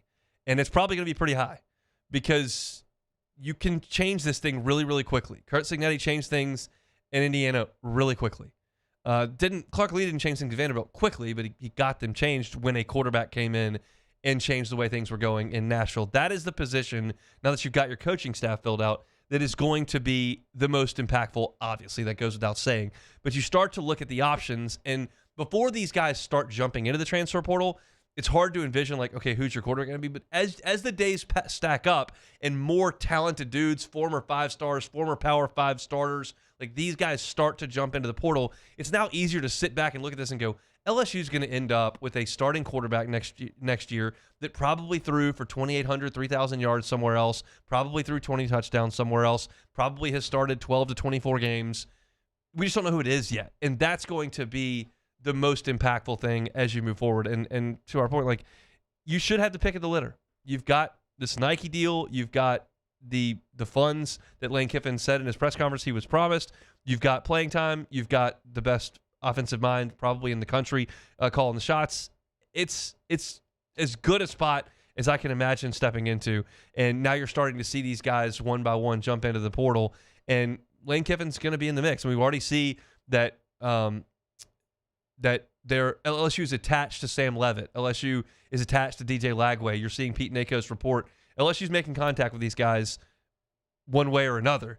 And I'm fascinated to see how the next 2 weeks play out. It's one more audition for Michael Van Buren in the Texas Bowl. I wrote about that earlier today, but I would be surprised if Michael Van Buren was LSU's starting quarterback next year. Just the way I'm reading things. So we'll see. But it's going to be a wild, wild time. One more piece of news before we get to Denton Day here in the next segment. Austin Thomas is the new general manager at Ole Miss. Of course, Austin has worked there previously for Lane Kiffin, decided to leave for LSU. It's a guy that Scott Woodward was very intent on bringing back to Baton Rouge, and they did. So once Lane Kiffin got the job here, it was pretty clear that he was not going to get that job. Billy Glasscock takes over as general manager at LSU. He was the general manager at Ole Miss. That leaves that spot open. It's just very incestuous in the Southeastern Conference. Austin Thomas has worked at LSU twice. He's now worked at Ole Miss twice. He's worked at Texas A&M, just bouncing back and forth as general manager. I think the world of Austin. I think he's an incredibly nice dude. Was always great to me when I bumped into him in football ops, and I think does a really good job. Obviously, this year didn't go the way that many thought that it would. They did a pretty good job on a lot of the portal guys that they signed. I think they hit a home run on Monsur Lane. I think they hit a home run on A.J. Halsey. I think DeMarcus Cooley played excellently. Jack Pyburn had a really good year. I thought that Barrion Brown made some plays. Certainly Xavion Thomas from last year had an excellent year this year. Aaron Anderson's a guy that they brought in as well that had a great season. It just didn't work out on the offensive line, didn't work out offensively. But I think Austin Thomas is a really bright guy. I think he's a great man. And, I'm not pulling for his Ole Miss Rebels to do well, but glad he landed on his feet there in Oxford. And he'll be comfortable there, and they'll hit the ground running. And, again, hopefully they don't win a lot of games. But Austin's been great, and I think was a great representative of LSU while he was here in the building. So he'll take over in Oxford, and wanted to pass that along before we got to our guy, Denton Day. So let's take a timeout. We'll come back and talk some college football playoff with Denton Day next. The Hunt Palmer Show. First American Bank and Trust. Started up in 1910. That was 115 years ago. They're still here. 25 locations throughout southeastern Louisiana. If you do business with the big bank, who do you talk to when you make a phone call there? Do you get somebody on the phone? Is it a call center in Atlanta? Is it a call center in Seattle or San Francisco? Or is it someone right here in your community? Because if you work with First American Bank and Trust, every single call center is right here in Southeast Louisiana. Every single decision that is made on loans is made in South Louisiana. It's a community feel, but with 25 locations, you understand the resources that are behind it. That's why it's the best of both worlds.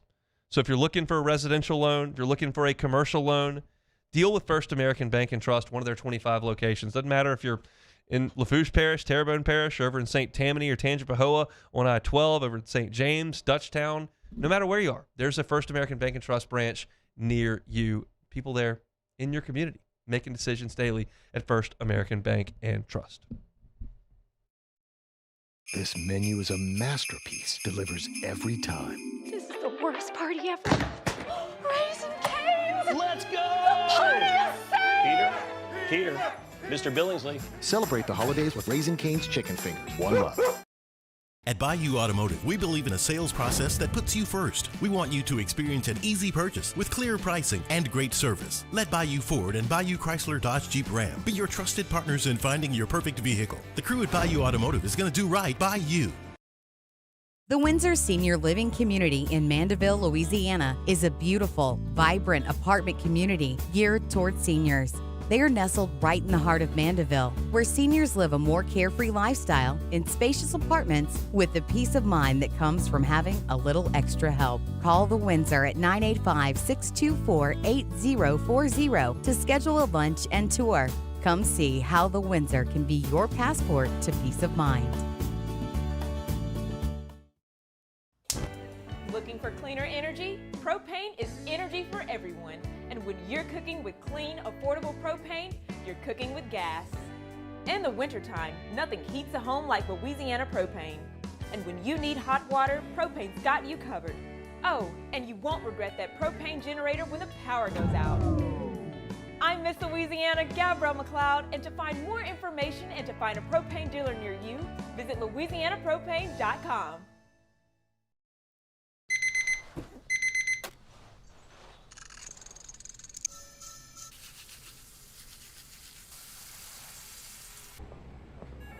Sometimes you ignore the signs, even when they're right in front of you. Problem gambling isn't always easy to spot. Know the signs. Set your limit. Learn more about healthy gambling habits by visiting us online or text or call for free confidential help now. I'm Lawyer Locke Meredith. If you're battling an insurance company because of a wreck not your fault and they're not calling you back or being fair, whether you hire us at all, give us a call, 272-5555, or email LockeMeredith, Sean Fagan and Associates. You have nothing to lose. Hello, I'm Collins Meredith.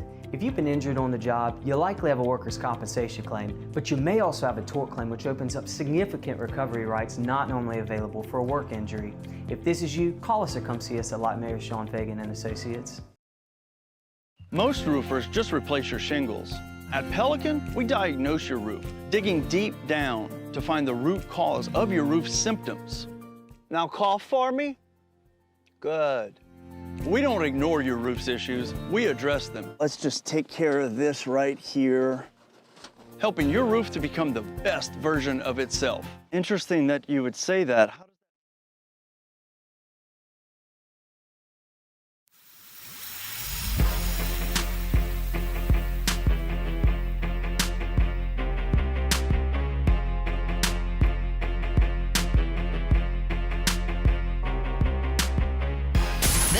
is the Hunt Palmer Show on 104.5 ESPN, Baton Rouge. Back here on this Monday edition of the Hunt Palmer Show, time to talk some national college football storylines with our guy Denton Day, SiriusXM's College Football Overtime. He's with us every single Monday. Denton, how we doing? Hunt, I'm good, man. It's playoff week. I'm excited. It is. We're going to talk about them all, but first let's go back to the Heisman Trophy. What was the storyline? Was it that Mendoza's the winner? Was it the deception speech? Was it the after antics for Diego Pavia? What caught the weekend for you? I think it's a little bit of the acceptance speech and the antics, unfortunately. Man, he kind of sucks, dude. Yes. He's just not a fun dude to root for. Like, at the very least, when Johnny Manziel was doing those things, he was beating Alabama. I know Diego Pavia beat him last year, but you didn't beat him this year. So I thought that was a little classless, but then the apology was classy. So maybe he evens himself out a little bit. Mendoza gives me some big-time Kirk Cousins vibes, and I like Kirk Cousins. So I think he seems like a very genuine person. We knew he was going to win. Was he the right winner? I would have voted for Jeremiah Love, if we're being honest. I didn't have a vote. But I was happy to see him win. And I think it's a great story for Indiana, and they have an opportunity to pull off an immaculate season and win a championship. We'll see. Things crank up coming up this weekend. It starts with Alabama and Oklahoma in a rematch on different grass. First one was in Tuscaloosa. This will be in Norman. How do you feel about that one? I don't know that this one is going to be particularly close, and that's a crazy thing to say because I think Oklahoma has the potential to stomp Alabama. I just don't think they're playing good football, the Crimson Tide. I don't think they can throw the ball very well. They haven't been able to run the ball this entire season, and you're going up against a defense that is really good, and even if you could do those things at a high level, stopping them, really the question mark is John Mateer because he hasn't been exceptional either, but they did enough to beat Alabama in Tuscaloosa. I feel like Norman is going to be a crazy environment. I know Alabama, I haven't looked at the line today yet, but I know Alabama opened as the favorite. I just don't see it that way. I think Oklahoma's a better team, and I like the Sooners pretty big in this one, Hunt. Alabama -1.5 is the number as we sit here 4 days from kickoff, so we shall see. Another SEC game at an SEC venue. That's Saturday morning, 11 o'clock. The U, Miami headed to College Station. Aggies 3.5-point choice. What you think? I think Texas A&M should beat them. I think they just got to put pressure on Carson Beck and make him make choices. He's not very good at that. That's the reason they were in this debacle in the first place, because when he played, competent teams, he turns the ball over a lot. I hope that the bad is out of the system for Marcel Reed, at least the really bad stuff that had them down 30-3 against South Carolina and had them losing to a Texas team that was good but not great.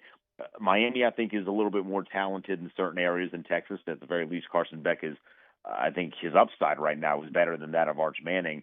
I do think Texas A&M wins that one, but that has the potential to be a really crazy, all over the place kind of football game that you'll be wondering how many mimosas you had when you're sitting there at brunch watching it.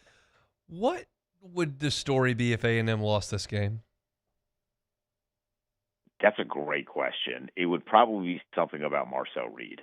Because if they lose this game, odds are you see the worst version of him. Think first half in that game against South Carolina where the interceptions were coming left, right, and center. I would say if they lose this, I don't think that defensively they're going to give up like 40. I just don't think they're built that way. I think Echo's done a really good job on the defensive side. I think if they lose this, then something had to go sideways on offense, and that would likely fall on the shoulders of Marcel Reed.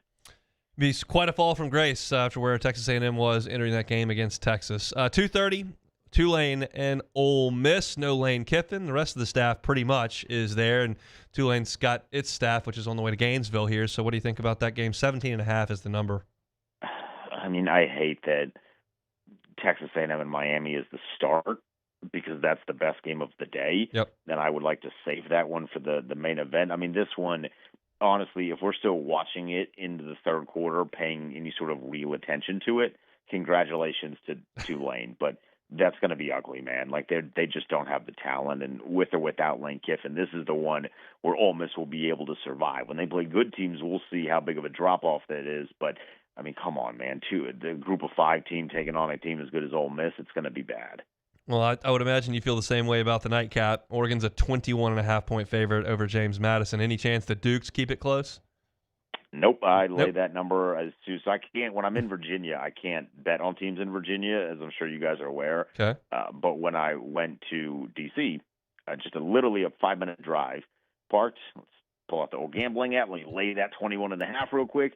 I mean, Oregon's a legitimate national championship contender in a way that, like Oklahoma and Alabama, I don't think either one of those teams is. I mean, maybe A&M is, but probably not. Miami is definitely not. And then Tulane and Ole Miss, especially with no Lane Kiffin, is definitely not. But Oregon is the one team that's playing this weekend that if the pieces fall the correct way, they have national championship potential. James Madison defensively they're pretty good for a G5 team. I think they have some guys that fly around. But I don't know how much you watched that Sun Belt game.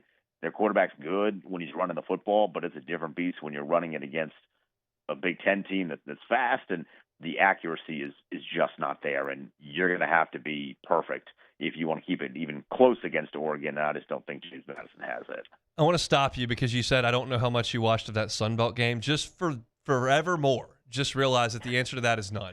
I've never watched one, and I will never watch one. So that is the answer to that question eternally. I've never watched any Sun Belt games. So just so we have that. The game itself was fine, but it was like there were some plays where I'm like, oh my God, this team's going to play they're going to play in the college football playoff, and he just missed a 5-yard out route by overthrowing it 10 yards. Like how is he going to do that when he's playing against a good defense?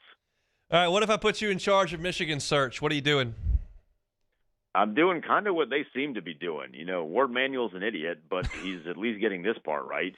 I'm going to have a blank checkbook. We didn't have to pay a buyout for Sharon Moore, so we got all the money in the world, and I'm going to talk to Kenny Dillingham and get him to say that I was playing basketball for 2 hours, and that's why practice is late, which, side note, that might be one of the most hilarious ways to sidestep an interview question. Hey, Coach, why was practice 2 hours late? Bro, I was hooping. Really? Like, really? You were hooping? That's why practice is late? I would go talk to Kenny Dillingham. If Alabama gets trounced, I'm calling up Kalen DeBoer. I'm making a bunch of these dudes say no. Now, the unfortunate reality is that a lot of them will say no, but I would make a bunch of these dudes say no. But I would, if I'm in charge of that, I'm making sure I'm getting a smart offensive guy. Bryce Underwood is something. I think we saw enough in his true freshman season to say, there's something there. We just need somebody that can take advantage of that. So I would make sure that I'm going and getting a guy that could really coach up a young quarterback and get him to really take leaps and bounds forward. I think the potential is there. We were talking about quarterbacks a little bit earlier because LSU is going to be in the market for 2 of them coming up in the next couple of weeks, and you're starting to see names trickle in. DJ Lagway today. That Sam Leavitt will be in as well. Dylan Raiola went in today. Like, what are your thoughts on LSU and quarterback and whether or not any of these guys are worth a phone call? Lagway, I think, is definitely worth a phone call. I would say that Raiola is worth a phone call as well. He's been a little bit more surprising. I thought with Matt Rule coming back and taking the extension and not going to Penn State that he might stay. But then when they fired the uncle and the brother went in the transfer portal, it only was natural that he was going to go as well. Lagway, I think, would be the best fit at LSU. I know Lane Kiffin wants him. His Twitter has made that very, very clear in his retweeting habits. God, you guys are going to have so much fun with this over the next couple of years. You better flip those notifications on for Lane Kiffin. But I do think he's a good player. I also really like Sam Leavitt. I do think if he was healthy, he could have gone to the NFL this year. But if you can get him into a program and surround him with, really, really good wide receivers and a good offensive line, I think he has the potential to be really good. Whoever LSU gets, though, and you know this, you got to have bodies on the offensive line that are better at protecting than they were this year. Nussmeier's in a tough spot. If you protect any one of those 3 guys, I think that offense is going to look light years better. Can't look much worse than it did this year. We only got to watch it one more time. You got a Texas Bowl pick, LSU and Houston. It's going to be just a barn burner on the 27th. I mean, what's the total in that one? I have no earthly idea. I don't even know if there's a line on it. If LSU's favorite, I don't have a clue. Let's see. I can't see. I have no idea. I don't know anything about the Texas Bowl other than it starts at 8:15 at night, and I do the post game show until 3 in the morning, which I'm not thrilled about. That's all I got. That's always the worst I've had that so many times with the Commanders this year where they're, a terrible season. You're like, let's play the Denver at prime time. You're not going to get home until 1, and then you wake up at 4 a.m. You're like, oh, thanks, guys. Thank you, Roger. Really appreciate that one. Looks like Houston's a 3-point favorite in the Texas Bowl. So take with that. Connor Wigman against Michael Van Buren. Get your popcorn ready. I mean, highlight material right there. Enjoy the football this weekend. We'll talk next week. All right, Hunter, appreciate it. Denton Day, SiriusXM's college football overtime. I had not looked at the line, but the over/under, it appears, is 41.5. And if you want to bet LSU on the money line, you can get plus 124 coming back. So plus $1.24 coming back on the Tigers. Still see that game time, 8:15 p.m.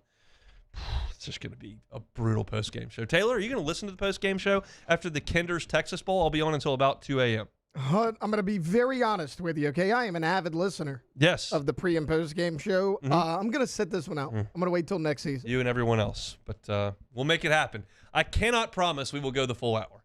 That could be a 45-minute post-game show. We might shave 15 minutes off the back end there after the Kinder's Texas Bowl between LSU and Houston. We'll see. We'll cross that bridge, I guess, when we get to it. We'll come back and close out the show next. The Hunt Palmer Show. Fabry Chevrolet GMC, Highway 61 in St. Francisville, now under new ownership. You know the Fabry family name. They've been doing business in this town for 35 years. They've got 3 different locations, 5 different brands. They've added Chevrolet GMC to their family on Highway 61 in St. Francisville. Go check them out. Got a monstrous inventory of new and pre-owned vehicles. If you're looking for a Chevy, whether it's a Tahoe or a Silverado, they got you covered. Looking for a GMC, they got Sierras, they got Yukons, they got Denali's. December's a busy time for buying cars. So if you want to get by, they would love to have you over there at Fabry Chevrolet GMC. Highway 61 in St. Francisville. You can see that whole inventory online at fabrychevrolet.com. If you need to get some service done to your vehicle, doesn't have to be a Chevrolet or a GMC. They service all makes in the service department there in St. Francisville. So if you're looking for an awesome deal, looking to work with great people, you know the customer service you're going to get when you deal with the Fabry family and their automotive group. You're going to get that at Fabry Chevrolet GMC in St. Francisville. Check them out online at fabrychevrolet.com. ED, low T, or simply seeking to optimize your health and performance? Goodwood Men's Sexual Wellness offers a range of discreet services to address your specific needs. We empower men to reclaim their health and confidence. Visit yourgoodwood.com. Every winner knows a great play starts with a solid game plan and the right team by your side. At Sunshine, we're here to keep your operation running strong. From tractors to harvesters, we've got the John Deere equipment you need to tackle every job with confidence. Because when the work's done right, there's more time for the things that matter, like cheering on your favorite team. Make Sunshine Quality Solutions part of your playbook this season and learn more about what it means to be powered by Sunshine at sunequip.com. Looking for cleaner energy? Propane is energy for everyone. Propane water heaters are very cost efficient, and the savings are even greater with a tankless propane water heater. We all know that Louisiana propane is a safe and environmentally friendly fuel. So why not go green while you save some green? I'm Miss Louisiana, Gabrielle McLeod, and for more information, visit louisianapropane.com.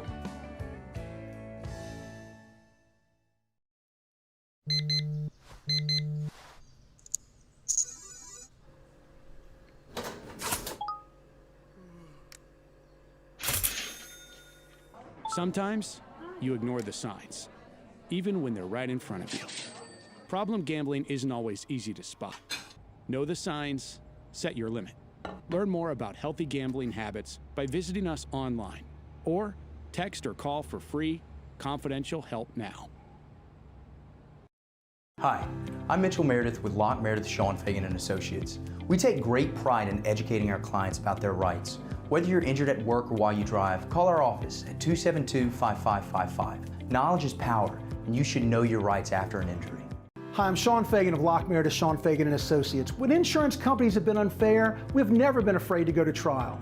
Fighting hard to protect your rights, we never settle a case out of convenience. We only settle when it's right for you. Whether you hire us at all, give us a call. South Louisiana, it's turnaround season, and River Parish Contractors is calling in the best of the best.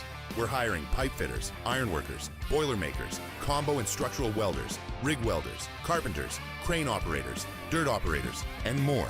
If you're ready to work, ready to earn, and ready to build something that lasts, Call Big Jake at 318-547-1000 or go to rpcontractors.com. River Parish Contractors. Let's get building.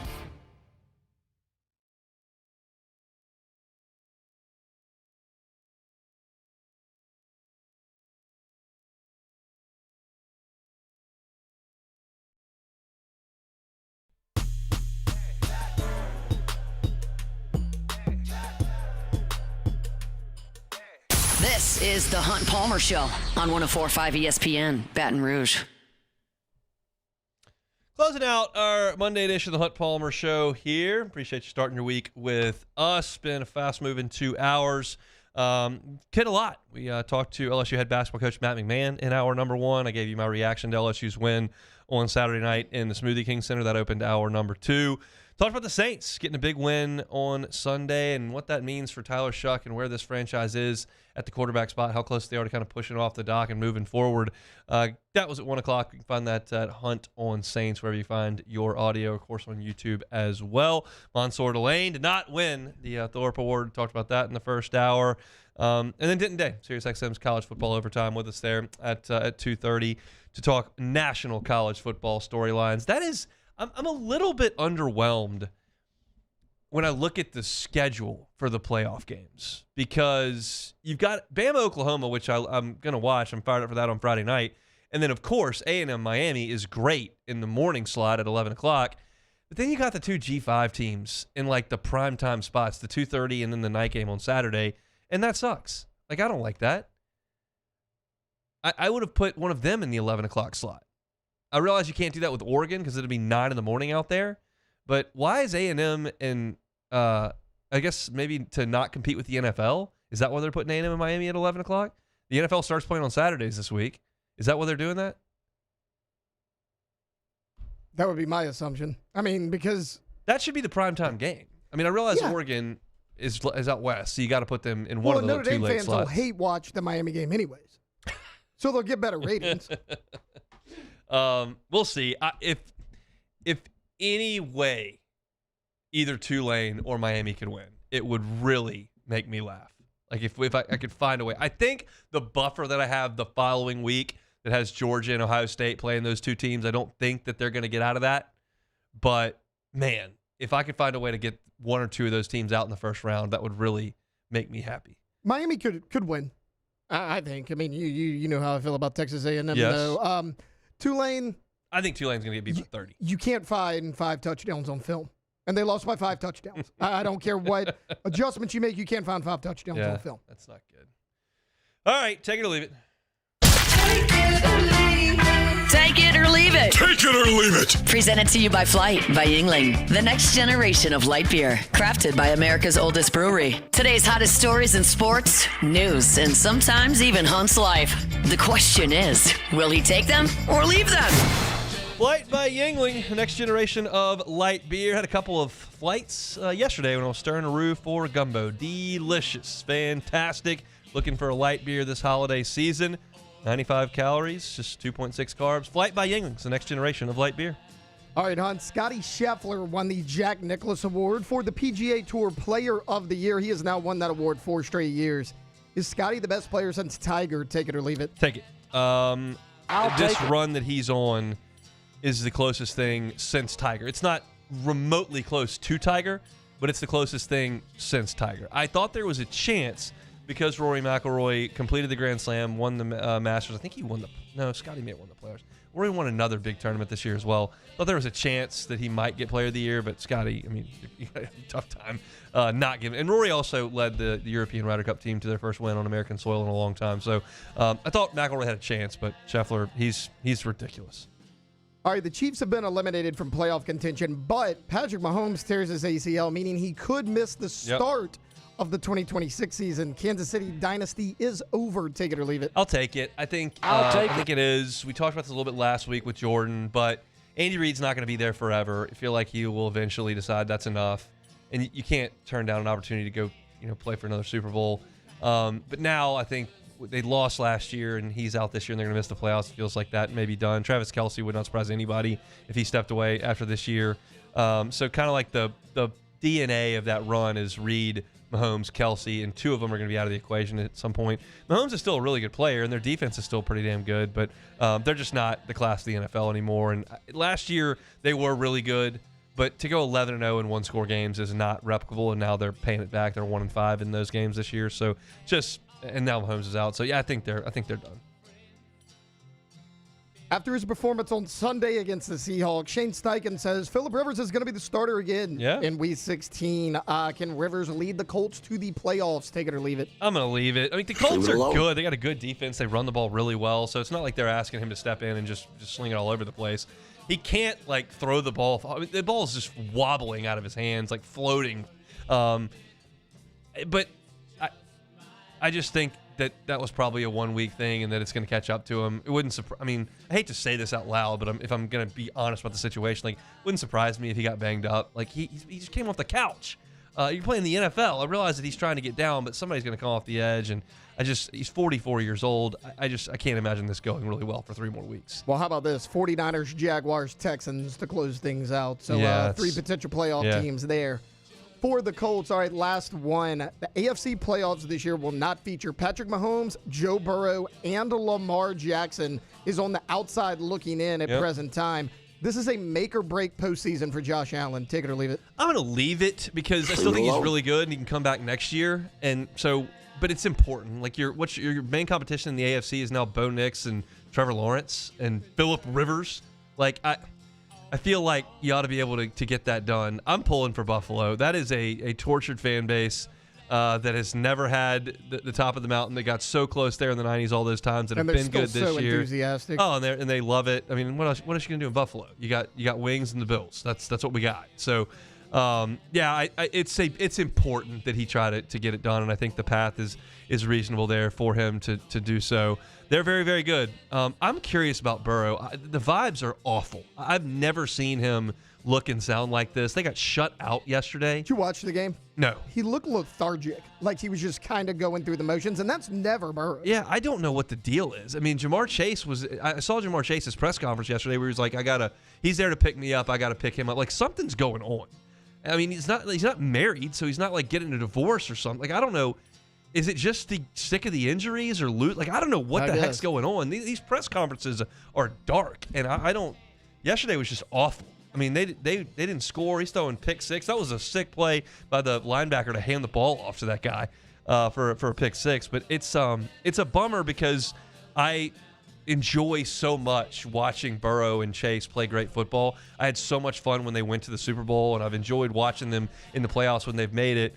And it feels like it's coming to an end. And I don't know, they're both under contract, but people are talking. I mean, Dan Orlovsky's on ESPN today talking about that he needs to be the next quarterback of, he listed 4 different teams that aren't Cleveland, Cincinnati. What, are you going to trade him?